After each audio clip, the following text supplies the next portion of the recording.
Yo, yo, yo, y'all already know, man. All right, so let's get to it like we supposed to.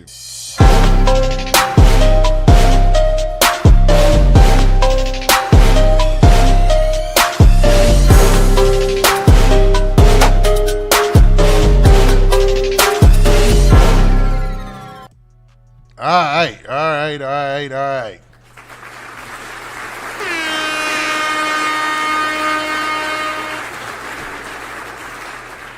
You're now rocking with the best. No, I'm joking, man. All right, man. So today, what we're going to do is almost a brief recap of what took place yesterday in the Hernandez Govan Young Dolph trial, man. Now, for those of you who don't know or have been living under a rock lately, Hernandez Govan is being categorized as the mastermind behind the Young Dolph shooting. You know what I mean? He's the guy who's being alleged to be the middle piece between Big Jook and the guys on the street who carried out the hit, man. Bruh. Now, the wild part about this situation is Hernandez Govan is pretty much fighting this on his own because everybody and their mama is coming out the woodworks to snitch on him, to testify against him. And yesterday, we got some bombshells of some information in this case. I know how these things play out, man. These cases are long, drawn out. You got the prosecutor go up there. You got the defense attorney that goes up there. It's a 6, 7, 8 hour process. I'm the guy who's going to watch all that. And I'm going to pick out the best parts and make sure I break those down and reveal information that you never knew happened in the background. Because really, that's what we be looking for, man. We be looking for, I hate to say the T, but I'm going to keep it funky, man. We be looking for that. Because we want to know what was going on really behind the scenes. And two big things that came out of the case yesterday that a lot of people might have missed was that Straight Dropp was on a terrorizing mission of PRE. Straight Dropp was out here really trying to put numbers on the board when it came to members of PRE, man. So there were two potential targets that he had already tried, and several of them he had already shot at. But it was all allegedly orchestrated and masterminded by this guy on your screen right here, Hernandez Govan, man. So, bruh. What's crazy is the day 2 of trial it had a lot of information coming out, but today is supposed to be even crazier. So I'm going to check that out and I'll break that down maybe later tomorrow. But before we get to what happened yesterday, as far as these details that most people have missed, let's actually do a recap, or at least look at the recap of day 1. Today, the trial of Hernandez Govan began. Now, he's the man accused of orchestrating the murder of beloved Memphis rapper Young Dolph. The rapper died inside Makita's Cookies back in November of 2021. Now, if convicted, Govan is facing a mandatory life sentence. Today's biggest witness to the case was one of the gunmen involved in Dolph's death. ABC 24's Desmond Nugent is live in downtown Memphis with how Govan's attorney questioned a key witness. Desmond. Young Dolph's artist before. He said he only knew Govan. That's right, Pepper. For more than 2 hours, Govan's attorney, Manny Aurora, questioned Cornelius Smith. Now, he's the man who claims that Govan had hired he and Justin Johnson, better known as Straight Dropp, to complete a hit on Memphis. To break that down, Cornelius Smith was one of the main shooters. And Cornelius Smith was the guy who was actually holding the AK-47 that you saw in the videos and whatnot. And he immediately turned to the state and said he was going to cooperate. Now, there was reasons behind this. You know what I mean? It didn't just come out of nowhere. First off, we come to find out that Cornelius Smith was a drug user, like an avid drug user. I mean, like addicted. Like, basically, I hate to call the dude a junkie, but dude was on that mess. So there was a lot of stuff he was going through at the time, being drug dependent, to where he wasn't making the best decisions. Now, I'm not going to make it seem like that was any reason to make a decision as to take somebody's life, but dude was really in a messed up state of life, right? Then came an opportunity to make all this money, and he thought this would solve his problems, and they stiffed him on the money, man. Bruh. In each and every part of this trial, you find out, or in the last 2 days, we found out that no matter what, it looks like they were not going to pay Justin Johnson and Cornelius Smith that money. So how did they think these dudes were going to remain loyal to them? I don't get that part, bruh. So obviously, Cornelius Smith started snitching immediately. Once he saw himself was locked up and he ain't get the money that he risked everything out there for, he started telling, man. Rapper Young Dolph. Cornelius' story also changes along with Angela's, because initially we were supposed to be paid $1.5 million. It's these questions Hernandez, Govan's attorney, is trying to get to the bottom of from a vital witness, Cornelius Smith. He's the man in this video who claims Govan hired he and Justin Johnson, aka Straight Dropp. That's him with the AK right there, you know what I mean? For a hit job on Memphis rapper Young Dolph worth $100,000. I supposed to give him $10,000 that month. And that's him snitching. That's wild. One second you holding the AK, the next you telling, man. This is wild, man. So let's go. Good. Was Justin And he told me Justin supposed to give him $10,000 as well, so I agree with the $10,000 because he put me on the lick, like, I hired you to do this, so give me a cut of it. So I'm like, all right, I agree with you. Throughout his testimony, Smith detailed his and Govan's involvement in what led to Dolph's death and the events thereafter. Now, you see there, man, if you look at that picture with Hernandez Govan when he was with Big Jook, he looks totally different now. I mean, obviously, he be doing some time. He lost his daughter. Man, there's been a lot of stuff behind this, bruh. And yesterday in trial, man, and we'll get to that in a second, it was so much shooting going back and forth in the streets, you would have never guessed it. Like, at what point in time did they have time to make music and to be carrying out all this shooting and street stuff, bro? It's amazing to me they were able to balance these two lives, man, because it was going on so much. Govan, if convicted of conspiracy to commit first-degree murder and attempted first-degree murder, is facing a mandatory life sentence. He's accused of being the mastermind behind Dolph's death, a circumstance Govan's attorney says his client shouldn't be in. We shouldn't be here. High-profile TV cameras or not. Sympathy for a young man who's a musician, whatever he was. Nobody deserves to die. But you don't compound the problem by blaming innocent people for it. Some of the key witnesses by the state included Young Dolph's sister, Erica Thornton, and Dolph's bodyguard of 7 years, Raul Hopkins. Now, what's wild is the guy who jumped out wasn't even the bodyguard. It was Dolph's brother. So Dolph's brother was the one who was returning fire, trying to get some get back for what just happened when they shot Dolph, man. And it's wild to see that everything just lined up perfectly for them to carry out this hit and cause this tragedy, because they really weren't even looking for Dolph specifically. They were just looking for anybody from PRE, because since July, they had been planning on Dolph and PRE artists. They wanted to catch a hat, catch a body, get somebody in PRE. Like, they were steadily on their heels. Several different shootouts and things, man. So it was just wild that they eventually found Dolph. And it was all because they could spot his car a mile away, bruh. You know what I mean? Bruh. It came to the fact that Dolph loved those camouflage wrapped cars with like the little blue tint to it, you know. They were able to spot out his car, and that was the one thing. You know what I mean? It was just happenstance. They were already on the road looking for anybody from PRE, and they had done several missions where they tried to get somebody from PRE, but they failed. They tried to get Paper Route Woo, but failed. Tried to get Big Moochie Grape, but failed. When they ambushed Paper Route Woo, it was crazy, and you'll hear in a second when we go over that, but it was like, man, like Paper Route Woo, if he would have gotten taken out, it probably would have set another chain of events in order. You know what I mean? Hopkins says there were 3 incidents where Dolph's life was in jeopardy between 2015 through 2018, twice in Charlotte and once in Los Angeles, all prior to the rapper's death. The state says this case is about Govan's choices, a decision they are hoping juries will make the right one at the end of the trial. The state will ask you. Now, to be honest, when it comes to the case that they're presenting, I don't know how well they're doing, because one of the guys who got on the stand yesterday and talked about, I want to say he was actually the gang expert, and his last name was Browning or something like that, right?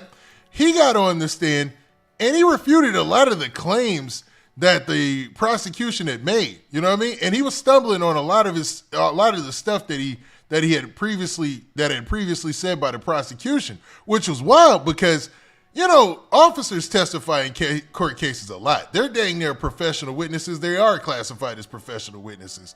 And for him not to be on the same accord as the prosecutors was crazy to me. You know what I mean?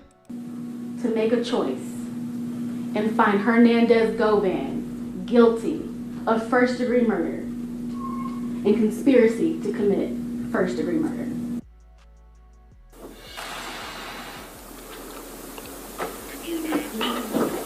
Now, while things wrapped up less than an hour ago, court will resume again tomorrow at 9:30 a.m. All right, man. So court resumes again today, but that was a brief recap of day one. So let's get into the, I hate to say the good stuff, but some of the eye-opening stuff that we got from day two, right? So first off, I want to set the stage for y'all. And oh, and if y'all in here, do me a favor, man. Make sure y'all hit that like button, man. As soon as you come in, hit that like button. For those who already have,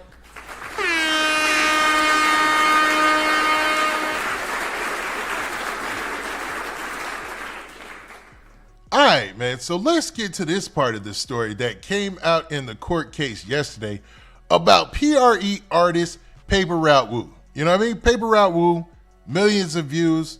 One of the PRE artists that were building with Dolph, really trying to put himself out there as an artist.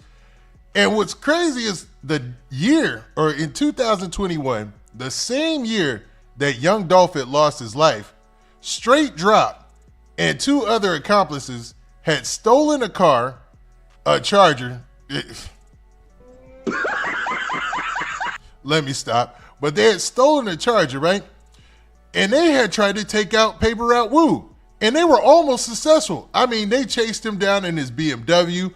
They shot it all up. They were really trying to get at him. And I believe he crash landed or at like a car, not even a car dealership. It was like a car repair shop or an auto body shop or something like that, where it was then reported to the police.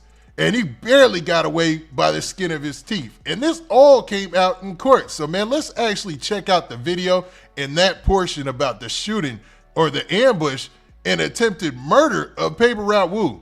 And as you see here, so Justin Johnson, his cellular device shows an outgoing, so it's an iMessage to Jermaine Sears with the address of 36. All right, so just to preface this guy who is speaking is the gang expert in the case, right? So this guy was brought up because he has all the information about who reports or who's a member of what gang, and was kind of set as the lead detective in this situation. He's the lead investigator, right? 41 Allendale Lane. 17/24/100 hours. We have an incident at the it was called the Double R Auto Services. And okay, so Double R Auto Services is exactly where they reported the crime being committed, because this is where Paper Route Woo, he's having his day, right? He's just cruising around in his BMW, probably doing whatever he does. And Justin Johnson, like I said, Straight Dropp, they had already been trying to find somebody from PRE to get, man. They were on strict orders. We need to get somebody from PRE. There's a bag on everybody's head. There was rumors in the street. And this is the crazy part about the bag that was on Young Dolph's head and the PRE member's head, right? The rumors in the street got so crazy, dude. A lot of street dudes who had no intentions of even cooperate or even being a part of this PRE CMG war jumped in it just because of the large amounts. Because the rumors started out, and this came out in court several times, the rumors started out that it was $1 million on Dolph's head. And then it dropped to $500,000. Then it dropped to $200,000.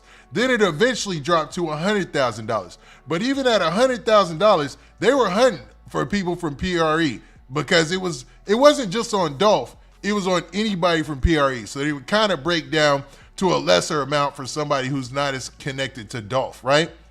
Because they wanted somebody from PRE that bad. So, and you'll see where CEO Tezy kind of put Justin Johnson into this situation, which is wild. And I know a lot of people felt sorry for CEO Tezy, you know, True La Mafia guy, when this first occurred. But to be honest, he kind of played almost a bigger role than the role they alleged that Hernandez Govan had played, because he suggested Straight Dropp. He's like, yo, I got an artist. Yeah, y'all need somebody to do that? You know, you'll get us on? And they were really, really hungry about getting on in the rap game. It's the dumbest strategy you could think of trying to pop as a rapper, right? But that was their logic at the time, it seems, from the court case. So what you see here is a detail of the report that they had reported at the auto body shop of the shooting that took place with a burgundy Charger, and it's a steamer, they call it. You know, it's a stolen Charger. I don't know. At this point, it should be amazing. It amazes me that people still are able to buy Chargers and think they're going to be safe. Because all these street dudes do is they steal those Chargers, like they stole this burgundy one, and then they'll steal it from you either by armed robbery, carjacking, or whatnot, or steal it out your yard. Then use that same car to go commit a drive-by or do something crazy in it. So at that point, you don't want it back anyway when they find the dang car. You know what I'm saying? Bruh. I don't know. I just went off on a tangent there, but let me continue with some of this. And it's at 821 South Highland Street. And the two victims that just worked at the shop state that a tan BMW is being chased by a burgundy Dodge Charger. 3 males get out of the Charger and start firing upon an unknown male and a female who remained in the car. The unknown male and the BMW fled. Okay, so they shortened the screen there, but you can see there was a BMW 3 Series, and there was a guy in there who was Paper Route Woo, and he was there with a girl. He had a girl with him, so I don't know if that was his lady, but if you look at Paper Route Woo and a lot of his stuff, he tends to, you know, carry himself like a ladies' man, right? So he's chilling with a chick. He's cruising on that day, right? On July 28th, 2021. You know, this is before Dolph lost his life or anything, but they're aware. PRE isn't tripping, man. Like, they're not slipping that bad. They've got ears to the streets too. They know there's a bag on all their heads.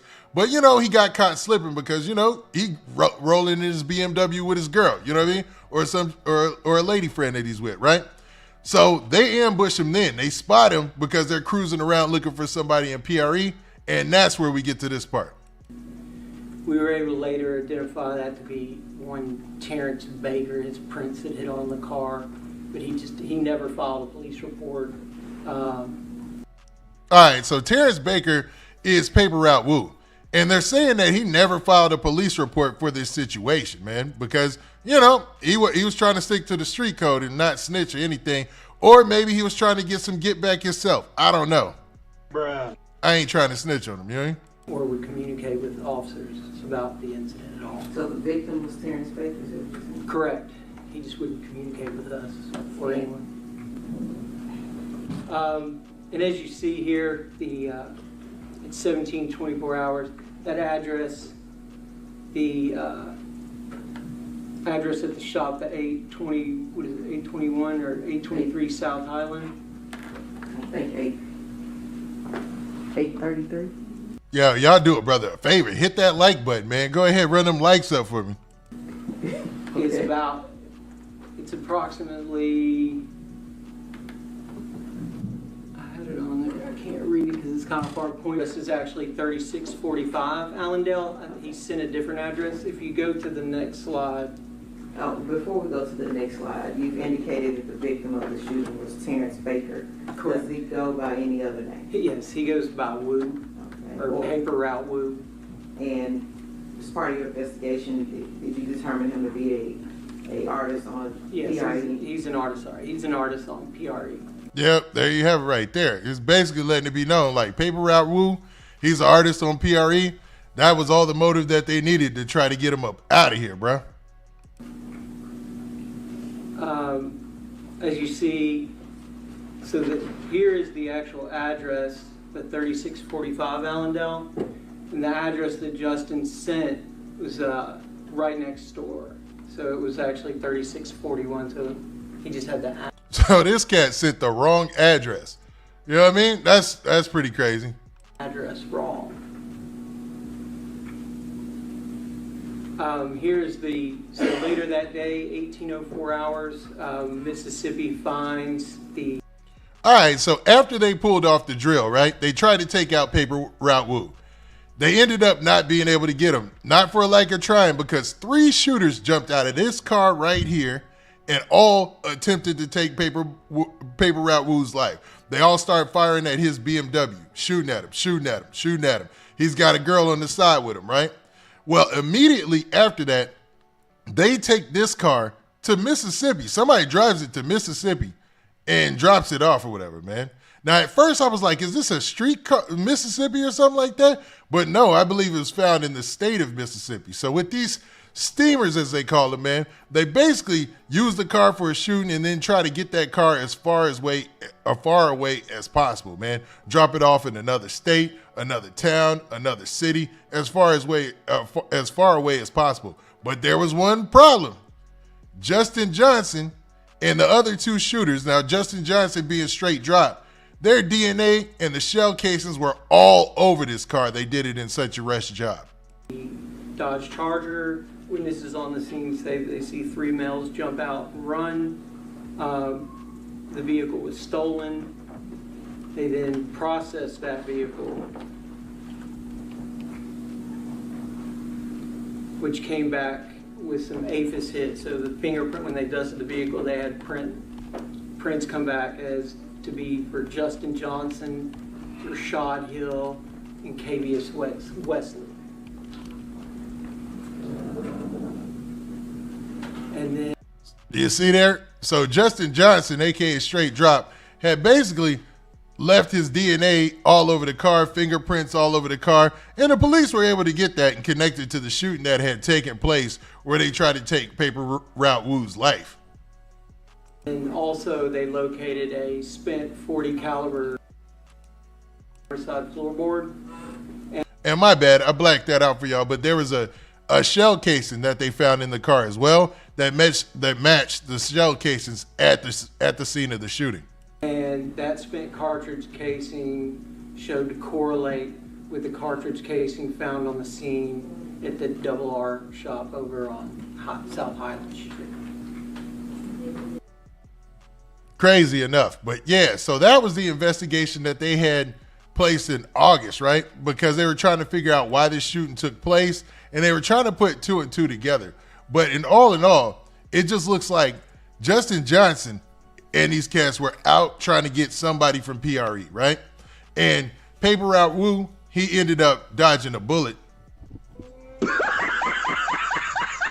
Literally and figuratively. Like, dude literally had to outrun them in his BMW and then crash at the first place he could find, which was this auto body shop, and then he called the police, but he didn't press any charges or anything like that. He just let them know to send some police so that way he can get enough room to when the police showed up, they were gone and he could dip. You know what I'm saying? So, I mean, he wasn't, according to street rules, he wasn't snitching anything. He was just giving himself space to save his own dang life in this situation because they was on him. 3 shooters busting, one with a 40 cal, something. It was a crazy scene, man. Now, another situation that took place, man, that came out in court yesterday, man, that a lot of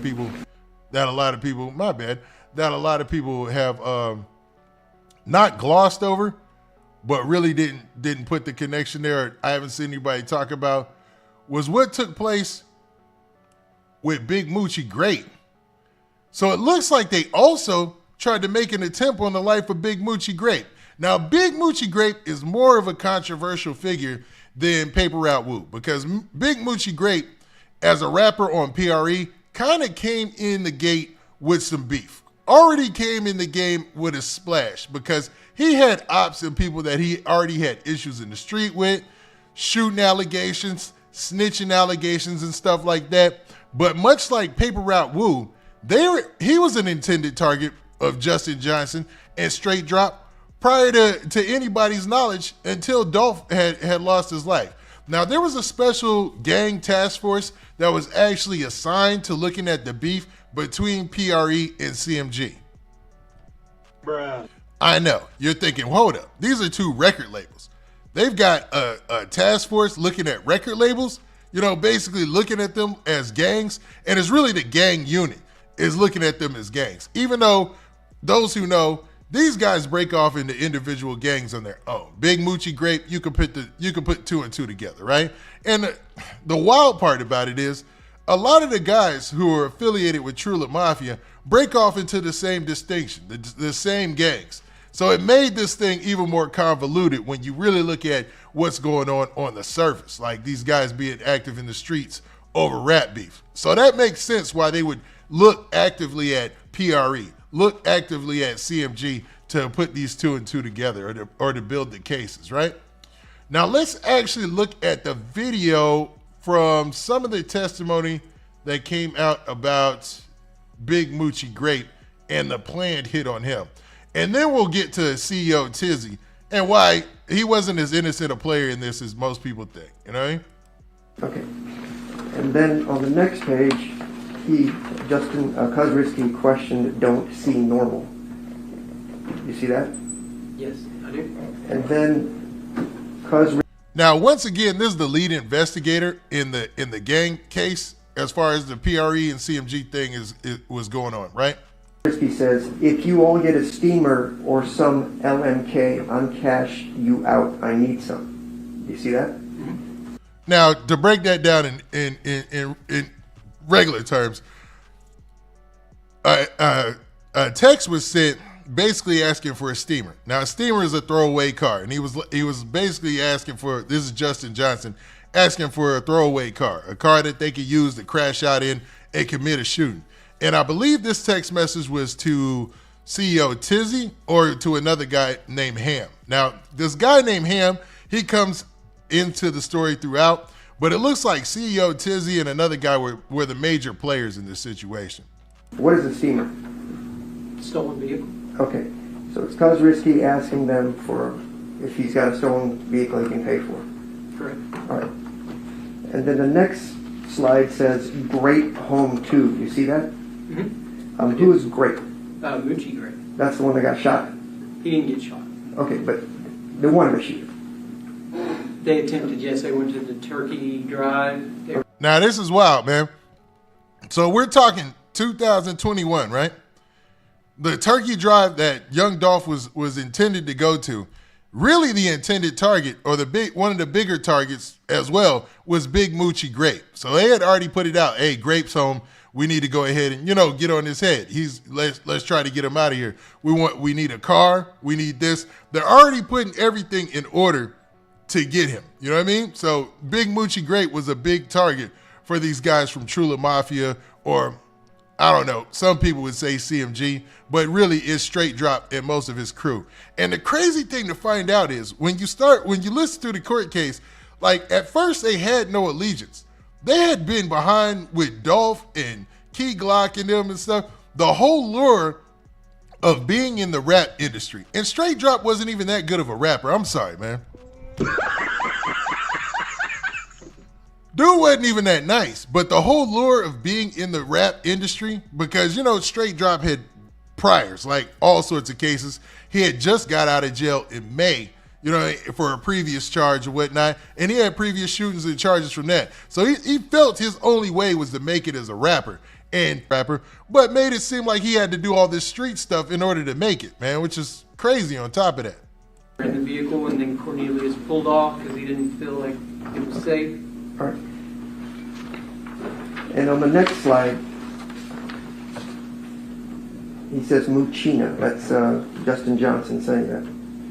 Just referencing Moochie Grape. Right, and the other fellow says, yeah, implying that's him, and then called it, right? That's correct. Okay. And then that last one, just for the record, just says pulling up. Yes. Okay. So I can take that back, and I'll offer that into evidence as an exhibit.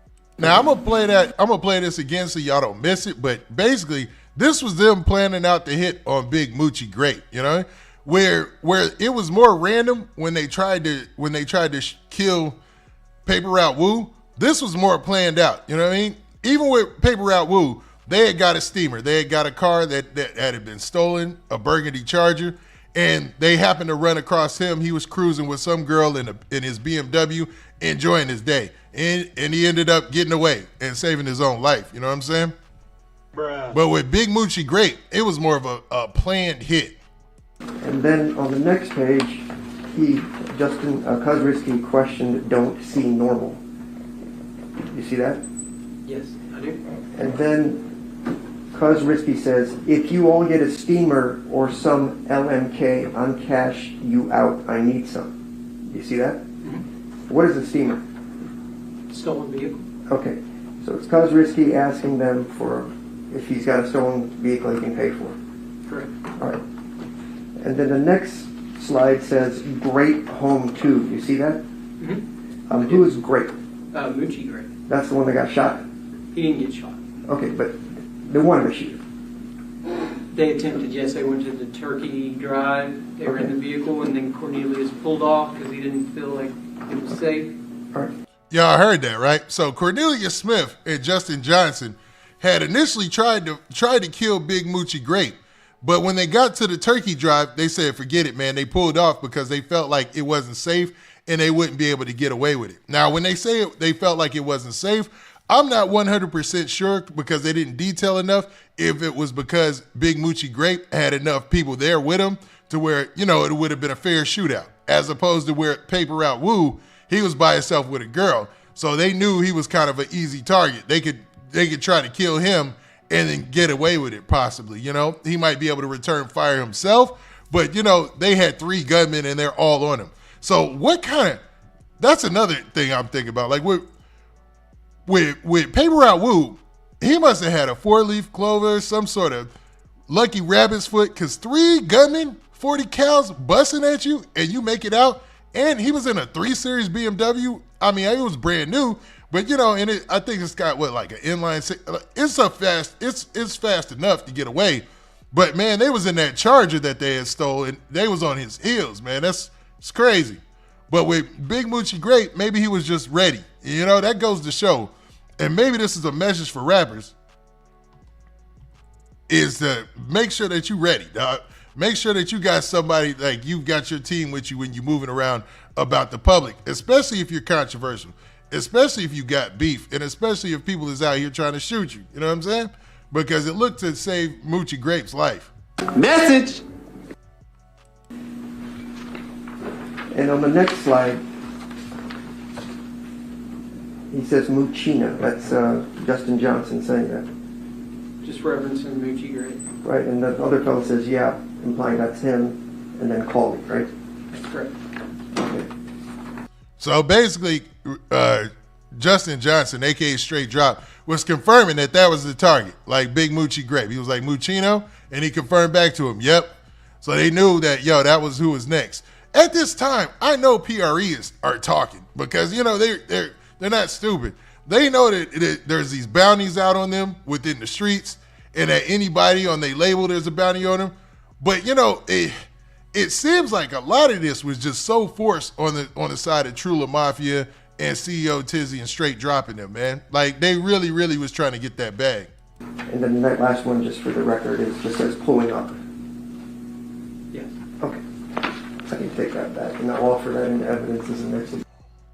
All right, so there you have it about the whole Big Moochie Grape situation, right? So Big Moochie Grape ended up not being a victim in this situation, either because he was moving right or just because of the location that he was at. But regardless of that, him and Paper Route Woo ended up not losing their life. The crazy twist of this is, out of all the people in their label to lose their life during this whole situation in 2021 was the label owner and the biggest artist on the label, bruh. Almost essentially putting an end to their movement almost, you know what I mean? I'll be real. You know, most of the PRE artists, I like them. You know, I really like them. Like, I like Key Glock, you know? He's done a great job of keeping himself out there, dropping hits, doing great, right? He's got a great thing going. Most of the PRE guys, they feature each other on their songs. So they're doing all right, man. They're doing all right. And they happen to, you know, outlast a lot of this. When it comes to Trula Mafia and it comes to Straight Dropping those cats, they ended up catching the bad end of all this. Bruh. Yeah, they might have taken out Dolph, and Dolph lost his life. Rest in peace. You know what I'm saying? Legend, right? But, man, their story didn't end any better. You know what I mean? Especially when you're looking at the case. So I've been talking about a guy and bringing him up a couple of times in this situation, and it seems like he was basically the person who put the battery in Straight Dropp's back, you know?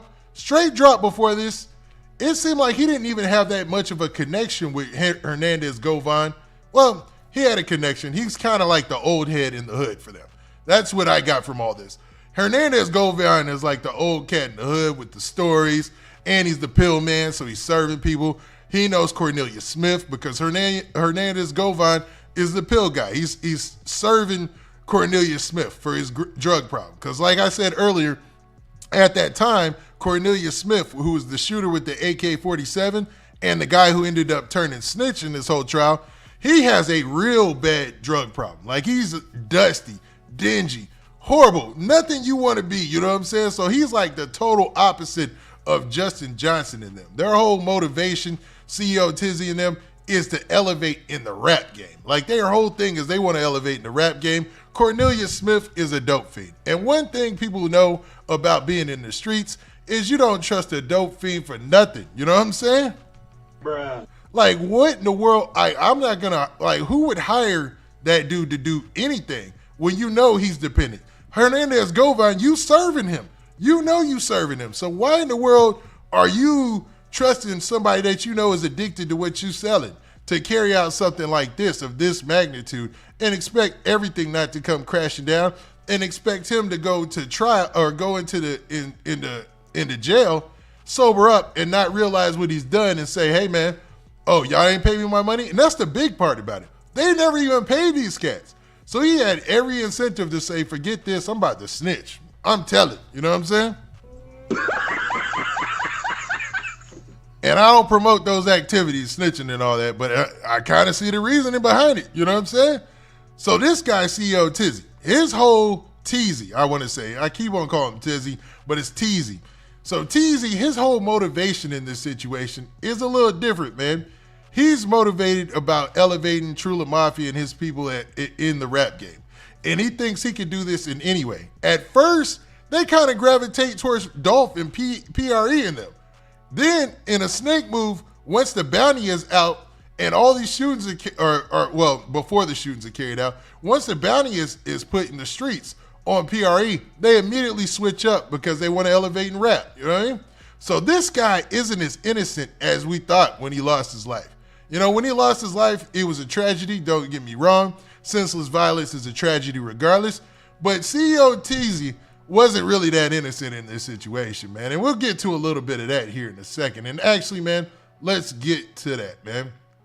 So let's get to where he basically was plotting by playing the double side.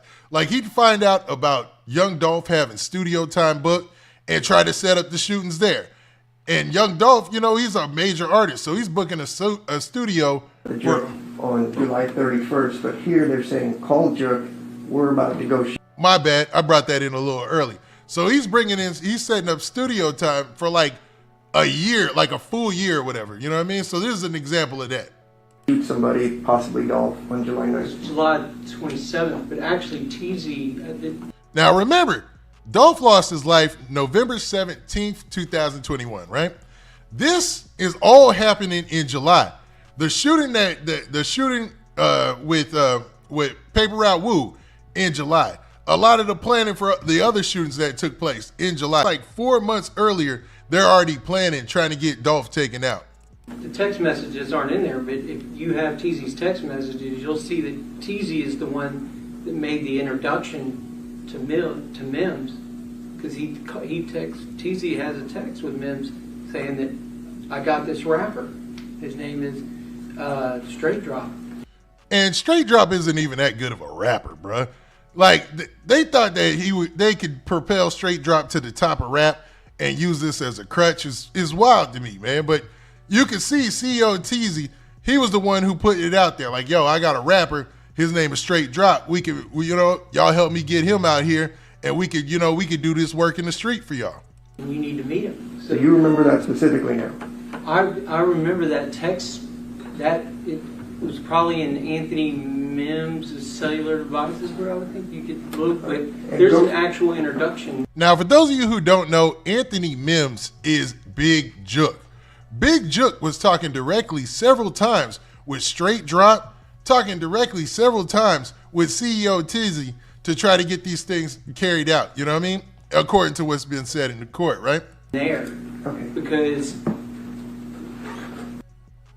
Yeah. All right. So that's one part where they talk about that, and I'll play that again for y'all so you can get the gist of what's being said here. The Jook on July 31st, but here they're saying, call Jook, we're about to go shoot somebody, possibly Dolph, on July 9th. July 27th, but On July 27th, they already said, hey, let Jook know we're about to go get Dolph right now.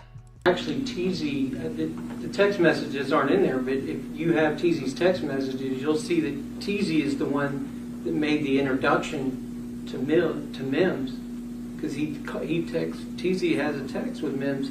Like I said, CEO Tezy, he was the one who was pushing this. He was the one trying to get everything done because he knew that Justin Johnson, Straight Dropp, was a wild card. He would do something in the streets because he had no other options, you know what I'm saying, to try to make it in the rap, and he was that thirsty. And he thought he could use that as a way to bring the rest of Trula Mafia and them up through the rap game as their own entity. Because at the time, PRE had their thing going on and CMG had their thing going on, but there was other little subsets and groups who were trying to build their movement, and they thought this was, and CEO Tezy thought this was his way. Saying that I got this rapper, his name is Straight Dropp, and you need to meet him. So you remember that specifically now? I remember that text, that it was probably in Anthony Mims' cellular devices, bro. Yeah, so they took that text from CEO Tezy to Big Jook, a.k.a. Anthony Mims, out of his phone. I think you could look, but there's an actual introduction there. Okay. Because... All right, so y'all probably see where this all started to play a part, because this was around July 21st, I think they said, where they were already trying to get Dolph, man. Like they had already, CEO Tezy had already let it be known, hey, this is Justin Johnson. I got an artist. He's interested in doing all this. You know, you guys looking at, we know about the bounty. This is our way. You know what I'm saying? He thought this was going to make their way. Coochie as we go. All right, so the first text is from Tezy to Justin Johnson, is that right? Correct. Tezy, somebody you guys investigated, right? Yeah, Josh. Once again, CEO Tezy, you know what I mean? Joshua Taylor. Okay. Didn't charge him with anything? He's deceased.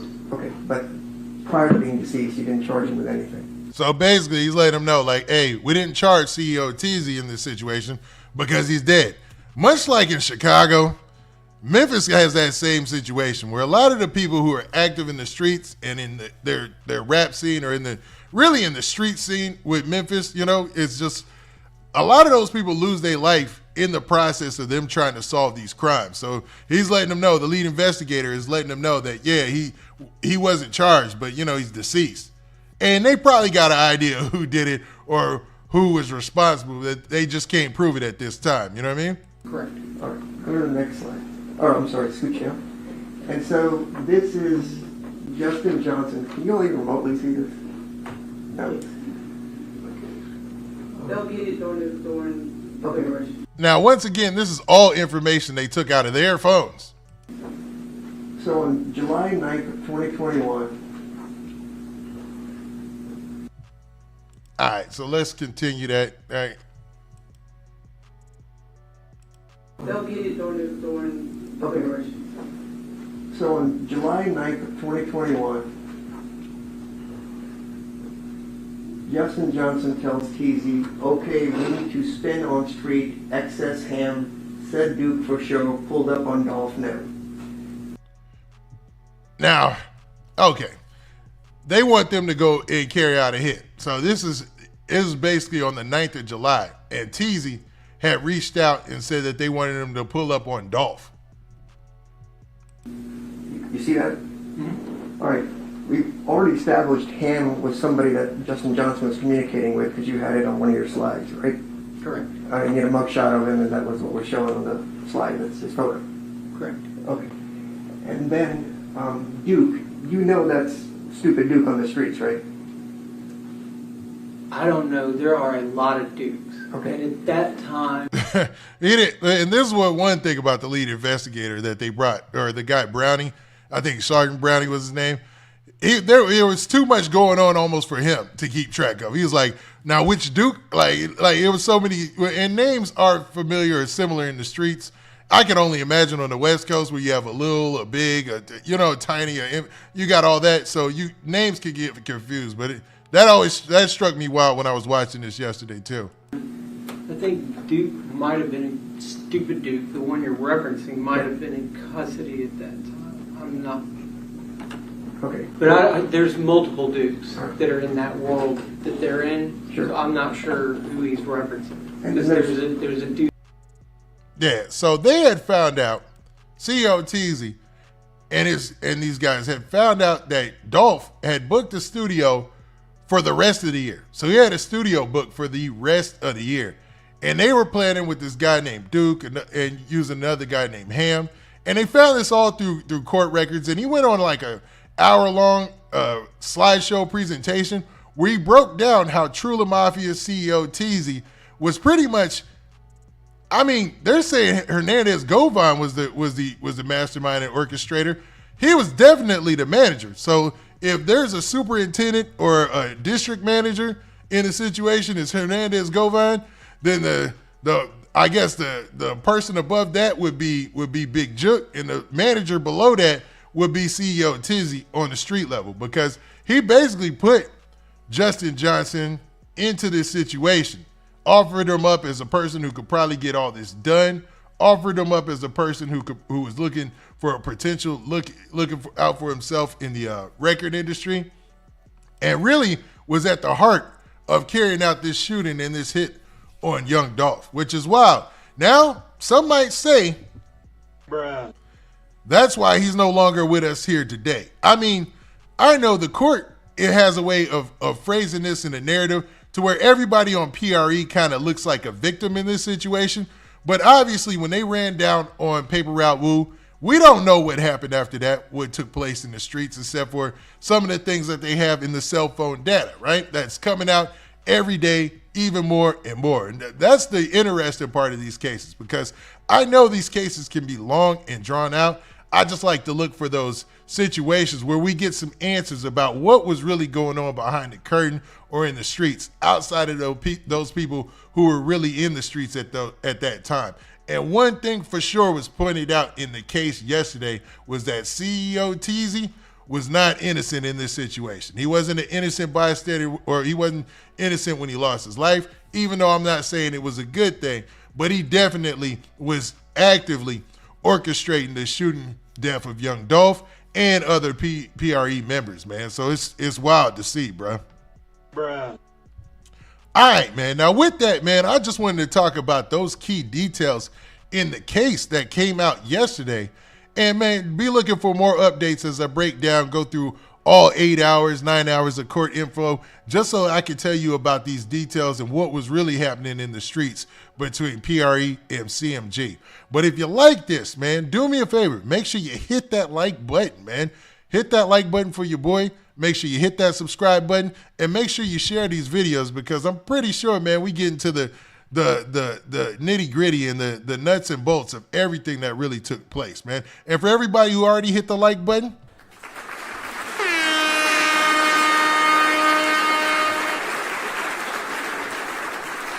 you the real MVP. No, I'm joking, man. But for real, man, we're going to keep up with the content and make sure we spread this out. And please check for my live stream clips. Now, with that, this has been your boy Big Man. And